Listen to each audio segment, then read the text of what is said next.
C'est encore et toujours la parole de Dieu qui nous donne la lumière nécessaire pour éviter les dangers actuels. De tous côtés, jusque dans les pages de nos revues chrétiennes, retentit l'appel à développer la personnalité, à fortifier la volonté. Or, que demande le Seigneur de ses disciples concernant la vie psychique ou naturelle, alors qu'il monte à Jérusalem et va au-devant du sacrifice? Il leur demande de la perdre ou de la haïr, de perdre leur vie propre pour gagner la vie éternelle. Et la séparation nécessaire de l'âme et de l'esprit nous fait comprendre pourquoi l'âme peut être gouvernée par l'Esprit de Dieu, demeurant dans l'Esprit. Alors, elle manifeste la vie d'en haut, Jean 3:3, ou elle sera gouvernée par la vie animale, la vie psychique du domaine inférieur.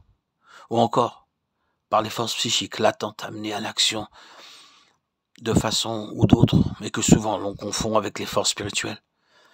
Dans le premier cas, l'homme dirigé par l'Esprit de Dieu est spirituel, et son âme sauvée. Dans les deux autres cas, l'homme demeure charnel et perd son âme. Celui qui aime sa vie la perdra, et celui qui hait sa vie en ce monde la conservera en vie éternelle, ou pour la vie éternelle. Jean 12, 24, 25.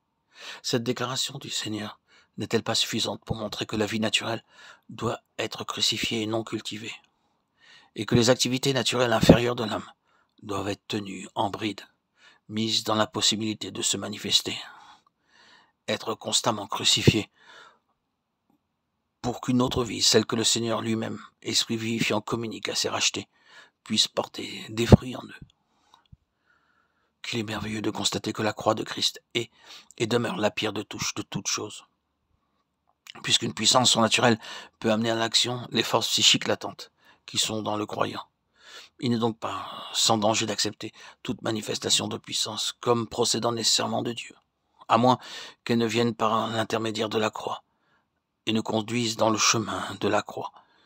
Une puissance conduisant au développement du moi, à son édification, mettant en œuvre des forces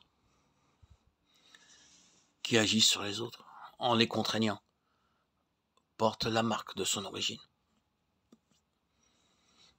Elle prouve que le psychisme de l'organisme a été développé de quelque manière qu'il est entré en action au lieu d'être maintenu à la croix, crucifié, seul.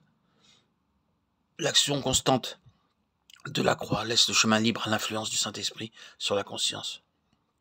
Influence qui ne contraint jamais, mais convainc l'homme par la lumière de la vérité révélée dans les Écritures. Tout phénomène spirituel a sa contrefaçon psychique. L'amour de la vérité ou l'amour considéré comme phénomène spirituel diffère essentiellement de sa contrefaçon psychique. L'amour qui consiste en sentiment, en affection, en puissante attirance et d'essence charnelle. Il redoute la souffrance et recherche joie et considération mondaine. Il se montre dans la force des liens domestiques et sociaux et dans ses manifestations supérieures s'occupe à soulager la misère et à augmenter le bien-être de la famille humaine. Tout ceci peut coexister avec la haine de la vérité.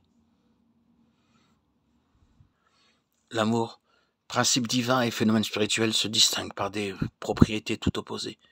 C'est l'amour pour Dieu, et il provient de ce que nous savons que Dieu nous a aimés le premier, 1 Jean 4, 19. Tandis que l'amour psychique prétend aimer Dieu en aimant la créature par la créature. L'amour spirituel ne va à celle-ci que par Dieu. Pour faire bénéficier la créature de quelques biens supposés, l'amour psychique est prêt à sacrifier la vérité, tandis que l'amour spirituel se réjouit de la certitude que cette vérité travaillera pour le plus grand bien de la créature. L'amour spirituel est essentiellement l'amour de la vérité et l'amour des autres par amour de la vérité.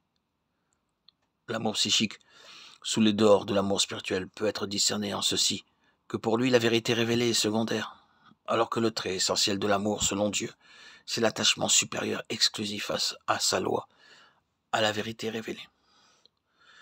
La nature psychique de l'amour est souvent révélée par un grand désir de faire concorder la parole de Dieu avec la science et les raisonnements basés sur certains faits humains, même si, ce faisant, on donne quelques accrocs à la vérité. Or, le langage de l'amour, qui est vraiment divin, est celui-ci. Que Dieu soit trouvé véritable et tout homme menteur.